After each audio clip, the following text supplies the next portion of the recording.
Ini ialah lengkung pemanasan dan lengkung penyejukan suatu bahan seperti dalam buku teks di muka surat 26 dan 27. Lengkung pemanasan bagi menentukan takat lebur naftalina, manakala lengkung penyejukan bagi menentukan takat beku naftalina.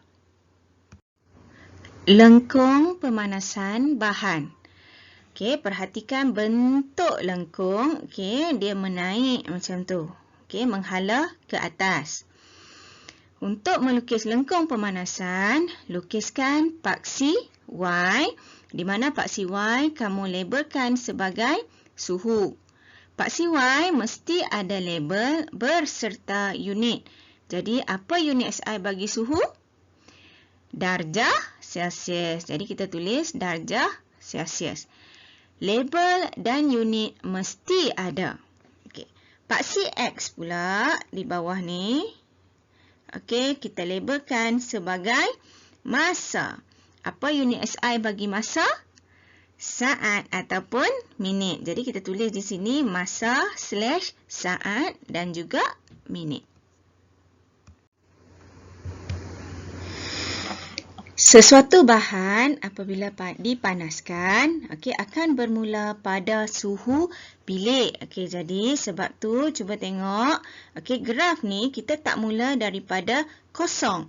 Okey, kita buat graf kita terangkat sikit di sini, okey, untuk menunjukkan bahawa pemanasan bermula pada suhu bilik. Okey, apabila dipanaskan, okey, pada keadaan A ke B, zarah-zarah berada dalam keadaan pepejal.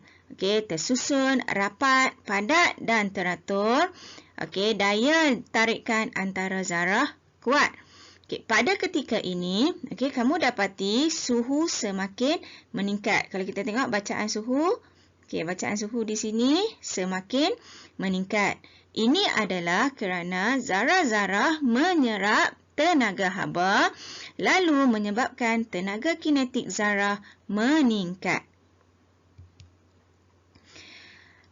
Apabila tenaga haba yang diserap telah cukup, okey, maka tenaga haba yang diserap tadi akan digunakan untuk mengatasi daya tarikan antara zarah agar semua pepejal dapat bertukar menjadi cecair.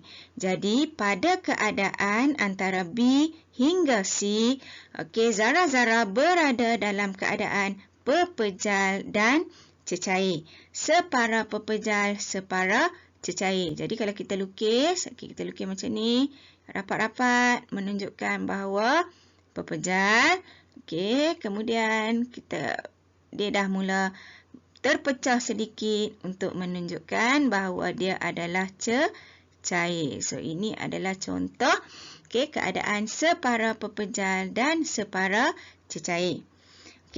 Jadi kena ingat pada suhu ni, suhu tidak meningkat lagi sebab tenaga haba tadi diserap untuk mengatasi daya tarikan antara zarah. Suhu mala inilah yang disebut sebagai takat lebur. Takat lebur adalah suhu tetap di mana pepejal bertukar menjadi cecair pada tekanan dan suhu piawai. Jadi kalau kita boleh baca daripada graf, di sinilah takat lebur. Ingat, takat tu merujuk kepada suhu. Jadi kita ambillah bacaan takat lebur dia berapa? 80 darjah Celsius ke? 60 darjah Celsius ke? Bagi naftalina, takat lebur dia adalah 80 darjah Celsius. Setiap bahan mempunyai takat lebur yang tersendiri. Berbeza antara satu sama lain. Jika kita teruskan lagi pemanasan, maksudnya kita teruskan lagi bekalkan haba kepada bahan tersebut. Dekat C, bahan telah berubah sepenuhnya menjadi cecair.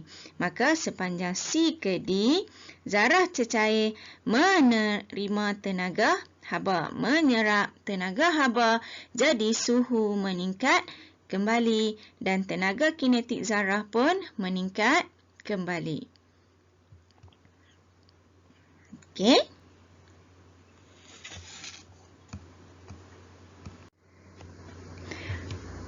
Okey, apabila haba terus dibekalkan, okey, tadi ingat sini adalah cecair. Okey, di sini adalah cecair, sini adalah pepejal. Okey, sini adalah pepejal campur cecair. Okey, apabila haba terus dibekalkan, okey, maka okey, di sini okey, kembali kepada suhu malar iaitu suhu tetap. Okey, pada keadaan D ke E, okey, pada masa ini keadaan ini adalah keadaan cecair bercampur gas, separa cecair, separa gas. Okey, sama macam tadi pada ketika D dan E, tenaga haba diserap digunakan untuk mengatasi daya tarikan antara zarah. Jadi suhu tidak meningkat. Suhu menjadi malar ataupun suhu menjadi tetap. Tak ada kenaikan suhu di sini. Okey. Suhu malar ini dikenali sebagai takat didih. Okey, di sinilah kita ambil bacaan takat didih nanti berapa darjah Celsius. Okey, apabila semua cecair telah bertukar menjadi gas, okey, maka DE complete lah. Okey, cecair tadi bertukar menjadi gas. Sekiranya kita terus bekalkan haba, maka okey, zarah-zarah gas terus menerima haba dan bergerak semakin rawak dan semakin bebas. Jadi suhu terus meningkat. Okey, ini adalah contoh eksperimen pemanasan naftalina. Okey, nampak tak? Okey, ni dalam ni, okey, naftalina mula melebur. Okey, dia dah jadi ada keadaan sedikit melebur, nampak macam basah-basah tu. Naftalina tu apa? Okey, naftalina tu, okey, ubat gegat. Okey, kalau dalam dekat rumah kita, okey, ubat gegat. Nama kimia dia naftalina. Selepas dipanaskan, okey, bahan-bahan boleh disejukkan semula. Maka terbentuklah lengkung penyejukkan bahan. Sekiranya kita hendak melukis lengkung penyejukkan, sama macam tadi, lukis dua paksi iaitu paksi Y dan juga paksi X.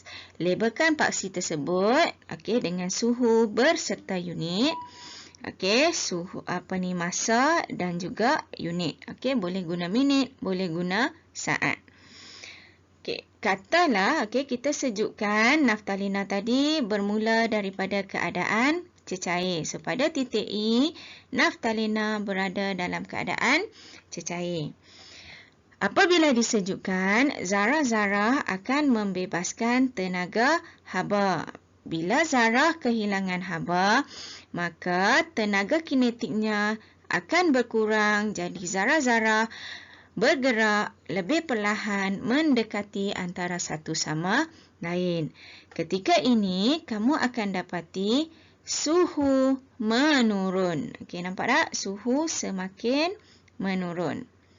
Apabila sampai satu tahap, okey, dari titik F ke titik G, didapati suhu tidak berubah. Tiada penurunan suhu di sini. Okey, mengapa keadaan ini berlaku? Kerana sepanjang titik F ke titik G, proses pembekuan berlaku. Pada ketika ini, tenaga haba yang dibebaskan ke persekitaran diimbangi oleh tenaga haba yang terbebas semasa zarah-zarah menarik antara satu sama lain untuk mendekati antara satu sama lain bagi membentuk pepejal. Okey. Di sini kamu kena hafal mengapa suhu tidak berubah ketika pembekuan berlaku. Okey, maka kita boleh baca di sini dia punya takat beku. Ingat sekali lagi, takat beku merujuk kepada suhu. Apa itu takat beku? Takat beku adalah suhu tetap di mana zarah-zarah cecair berubah menjadi pepejal pada suhu dan tekanan piawai. Proses penyejukan diteruskan lagi, okey, di mana zarah-zarah terus kehilangan haba. Okey, maka kita akan dapati suhu menunjukkan penurunan daripada titik G ke titik F. Okey, pada ketika ini zarah-zarah mempunyai tenaga kinetik yang sangat kurang, lalu bergerak dengan sangat perlahan dan mendekati antara satu sama lain. Maka pada titik H, zarah-zarah bertukar membentuk pepejal sepenuhnya. Okey, take note di sini, cuba tengok garisan graf tidak dilukis menghampiri paksi X. Ini adalah kerana pada suhu bilik, zarah-zarah naftalena telah membeku sepenuhnya. Berapa suhu bilik? Okey, suhu bilik adalah lebih kurang 25 darjah Celsius. Jadi tak perlu tunggu sehingga 0 darjah Celsius untuk naftalena membeku. Okey, pada suhu 25, naftalena dah membeku sepenuhnya. Jom kita uji kefahaman kita tentang apa yang kita belajar dalam konsep asas JIRIM. Soalan 1, nyatakan jenis zarah. Ingat tak, cikgu ada pesan jenis zarah, type of matter. Okey, jenis zarah wujud dalam 3 keadaan: atom, molekul ataupun ion. Jadi, apakah jenis zarah yang wujud dalam wayar kuprum? Okey, wayar kuprum ni logam ke bukan logam? Logam, betul. So, jadi bila logam, selalunya jenis zarah dia apa? Ya, okey, logam selalunya dia adalah, jenis zarah dia adalah atom. Okey, sebab kalau kita tulis formula kimia bagi kuprum, formula kimia dia adalah kuprum. Nampak tak? Dia boleh berdiri sendiri, tak perlu bergabung dengan diri sendiri ataupun dengan unsur yang lain. Maka jenis zarah dalam kuprum adalah atom. Soalan kedua, Lili mengeringkan rambut menggunakan pengering rambut. Okey, ada haba di sini. Okey, namakan proses yang terlibat semasa mengeringkan rambut. Rambut yang basah menjadi kering, ada haba. Proses apakah ini? Pandai. Okey, proses penyejatan. Okey. Yang kedua, nyatakan perubahan terhadap pergerakan. Okey, dia nak perubahan terhadap pergerakan apabila rambut dikeringkan. Okey. Rambut dikeringkan, cecair menjadi gas. Macam mana pergerakan apabila cecair berubah menjadi gas? Ia menjadi semakin laju. Zarah-zarah bergerak semakin laju, semakin bebas dan rawak. Semakin laju, bebas dan rawak. Okey, soalan ketiga. Asid laurik dipanaskan pada suhu bilik. Okey, berapa suhu bilik? 25 darjah Celsius. Okey, kepada suhu 50 darjah Celsius.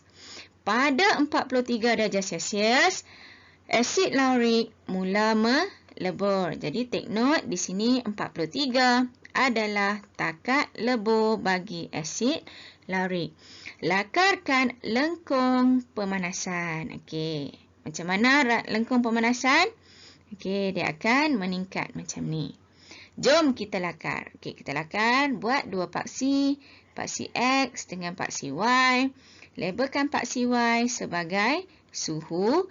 Unit jangan lupa darjah Celsius. Labelkan paksi X sebagai masa. Unit jangan lupa. Boleh guna saat, boleh guna minit. Okey. Dipanaskan bermula daripada suhu bilik. Jadi graf kita bermula terangkat sedikit. Okey, daripada keadaan pepejal menjadi cecair. Okey, sebab melebur. Melebur mestilah berpejar kepada cair. Jadi kita dash-dashkan kat sini. Okey, kita tulis 43 darjah Celsius. Ini adalah takat lebur. Okey, siap dah kita punya lengkung pemanasan. Mengapakah suhu malar pada 43 darjah Celsius? Malar bermaksud tidak berubah. Okey, kenapa tak berubah dekat sini? Ingat tak cikgu terang tadi? Okey, ada dua sebab. Sebab pada ketika ini, haba yang diserap, tenaga haba yang diserap digunakan untuk atasi daya tarikan antara zarah. Okey. Itulah, siap dah kita punya soalan. Boleh faham tak semua? Yeay, semua boleh faham. Tahniah. Kita jumpa lagi di video yang akan datang. Bye.